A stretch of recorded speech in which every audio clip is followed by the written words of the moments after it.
வணக்கம், வந்தனம். உங்கள் எல்லாத்தையும் க்யூட் செஃப் ஈலாக்கு அன்புடன் வரவேற்கிறேன்.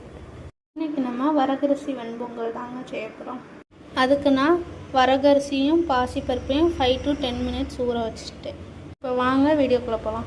இன்றைக்கி குக்கரில் தான் செய்ய போகிறேன். அதுக்கு குக்கரை நல்லா ஹீட் பண்ணிக்கோங்க. 1 ஸ்பூன் ஆயில் சேர்த்துக்கோங்க. நீங்கள் நெய் வேணாலும் சேர்த்துக்கலாம், எனக்கு நெய் வேணாம். 1 ஸ்பூன் மிளகு, ஜீரகம், 1 ஸ்பூன் கடுகு உள்ளே சேர்த்துக்கோம். 2 பச்சை மிளகாய், தேவையான அளவு உப்பு, 1 கொத்து கருவேப்பிலை. இப்போது இந்த ஊற வச்ச பாசிப்பருப்பையும் வரகரிசியும் கழுவி எடுத்துக்கலாம். இப்போ அந்த வரகரிசியை உள்ளே சேர்த்துக்கலாம். வரகரிசியை உள்ளே சேர்த்தாச்சு. 1 கிளாஸ் அரிசிக்கு 2 to 3 கிளாஸ் தண்ணி ஊற்றிக்கோங்க. ஏன்னா பொங்கல் நல்லா குழையணும். 3/4 உலக்கு அரிசி எடுத்துருக்கேன். இதுக்கு நான் 2 கிளாஸ் தண்ணி சேர்த்துக்கிறேன். இப்போ நம்ம குக்கரை மூடிக்கலாம். இதில் நீங்கள் கேஷ்யூ நட்ஸ் வேணாலும் சேர்த்துக்கலாம், அது ஆப்ஷனல் தான். 2 விசில் வச்சு எடுத்துக்கோங்க. அவ்வளோதாங்க, விசில் போயிடுச்சு. இப்போ ஓப்பன் பண்ணிடலாம். பாருங்கள், இப்போ நல்லா பொங்கல் வந்துருச்சு.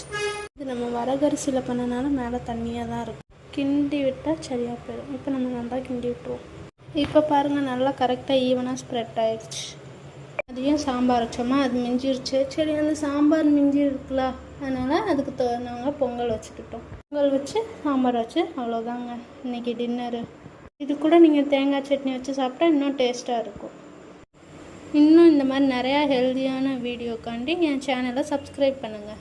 இந்த ரெசிபியை உங்கள் வீட்லேயும் ட்ரை பண்ணி பாருங்கள். பிடிச்சிருந்தா லைக் பண்ணுங்கள், ஷேர் பண்ணுங்கள். தேங்க்யூ ஃபார் வாட்சிங் த வீடியோ.